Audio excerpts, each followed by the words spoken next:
Hi everyone, it's me, Arielle, and it's Wednesday Warriors. And this week I'm going to be talking about free and structured healing. And structured healing is like setting times for yourself so that you have specific times and places to do things that you need to and want to do, giving yourself me time and just really living in the moment and being. And when you're talking about just living in the moment and being, it might seem strange to set aside time to do that, but often if you don't set aside the time to do it, you don't ever really get the chance to do it because we lead such busy lives or we prioritize in a way where we make everything else more important than ourselves. So, this idea is really similar to what I've been talking about the last 2 weeks. We've been talking a lot about self care and also self nurturing and self empowerment. So, all of those things were the practical piece, the practical level of what you can do and what self care is, what self nurturing is, what self empowerment is, but not really the structuring, not really examining how you can find the time to actually do all of that stuff. Sometimes it's about something specific, like if, for example, you're interested in taking a yoga class, but you don't actually do it. You put it off and you put it off, and the thought comes to you, and you think to yourself, that would be a really great idea. I should try that. But you don't actually schedule the time for yourself to do it. And, I know this sounds strange. I've said this before, but if there's really something that you want to do, or even if you don't even have anything in the cards that you want to do, but you know you need some me time, I schedule it in. I have a planner. I have my whole day mapped out with tons of commitments and obligations. But even if it's only a half hour, I have that slot that's for me. And if I actually go to the trouble of penciling it in and making an appointment with myself, then I'm going to do it because it's there and it's set in stone for me in my head, in my day, in my organization. And I really suggest doing that. You can just put me time, or you can leave that spot with a special word that you know means me time, even if you don't have a yoga class or something like that to go to. And then me time can be whatever it means for you that day. The me time might be watching a TV show because you're just so tired. The me time could be reading a few chapters of a book before you go to sleep. The me time could be something a little bit more structured, like a yoga class, or participating in something on the internet that's only during a certain time slot. It could be walking the neighborhood with a friend, and you only do that 1 hour specifically during the day, so you have to pencil it in. It's just about finding what it is for you and making sure that you are a priority. It's really important to reduce the guilt that you might feel about any me time.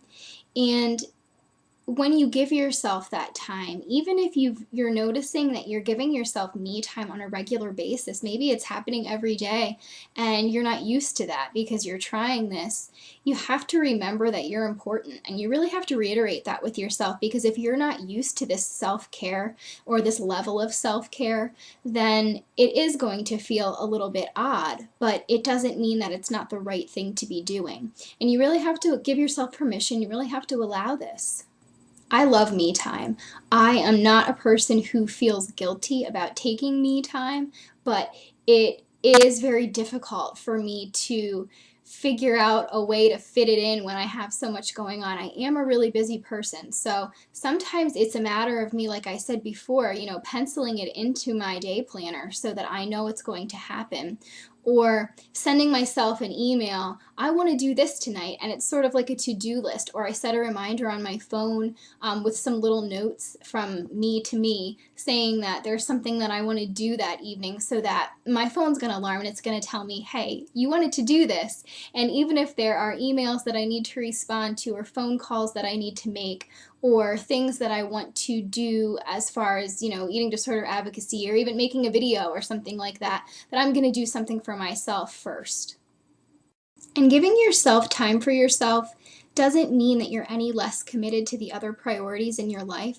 I think sometimes we get to feeling like we're not responsible or we're bad people if we say no to something and take some time for ourselves, but it's really the healthiest option, because when you're not able to say no, people will continue to ask, and you have to sort of teach people how they should treat you. And if you teach them that you are a thoughtful person who's willing to help out when you can, but sometimes you can't, and you're confident enough to say when you can't, they really will respect you more. And I think we're just so afraid of what other people might think sometimes that we steer away from that. And you really have to be true to yourself, because you're going to be your best self if you can have that time for yourself. It seems so funny in a way, making a video to try to talk you into having time for yourself. Like, why wouldn't we want to take time for ourselves? Who wouldn't want to have that downtime, that free time? It's just so interesting how people, especially people who are struggling with eating disorders or who are in recovery from an eating disorder, have that sense of self where they feel like they're automatically less important than everyone else out there in the world, so they're going to put themselves last at the bottom of the list. So I'm telling you right now that you're extremely important, and you really need to take care of yourself, because you won't get another body, you won't get another mind in this life. This is all you've got, and you really want to make the best of it if you are determined to live. And everyone will thank you for it, because you will be a more lively, energetic, vivid person if you can take that time for yourself whenever it's available to you and use it to recharge. Think of yourself as something that has batteries that need to recharge. You need to recharge yourself to always be your best self every day. Everyone deserves that, you included. Just humor me for a second, and right now, make a goal to give yourself something in the way of time.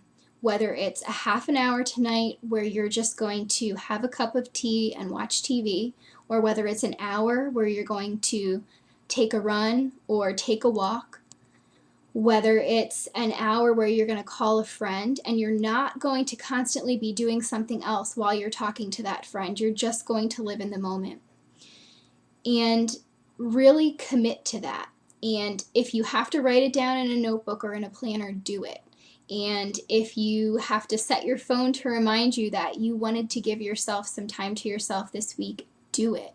And I really do encourage you to do it more than once a week. I encourage you to do it every day if possible. Like I said, it's extremely hard for me sometimes to do it every single day, but even if I get home really late and I've had a day that's been 15 hours long, I really, as much as I might want to go to sleep as soon as I walk in the door, I always sort of need an hour to regroup and recharge and just sit and just remember how my day was and think about the things that I want to do for the next day, and really just have some alone time. Really just be with myself and figure out what it is I need, because we need different things every day. You have to listen to yourself. Listening is key. But so right now, with me leading you, make that goal to give yourself that time this week. Tell yourself you're going to do it. I'm telling you right now, it's okay to do it. I want you to do it. It's a great thing. It's a great recovery tool. Don't make any excuses for yourself. This is huge. If there's always something that you might like to do, even if it's just an hour to sit in a room and read a book, and it's nothing astronomical, don't make excuses why not to do it. Just do it. You can make excuses all day. You can think of other things that you need to be doing more. You can prioritize all you want, but you really have to start making yourself a priority. I wish you guys the best of luck with it. I hope that you can keep it continuing. And if it's something you already do, then I applaud you, and I hope that you keep it continuing. I hope you all have a wonderful week, and I'll see you next time.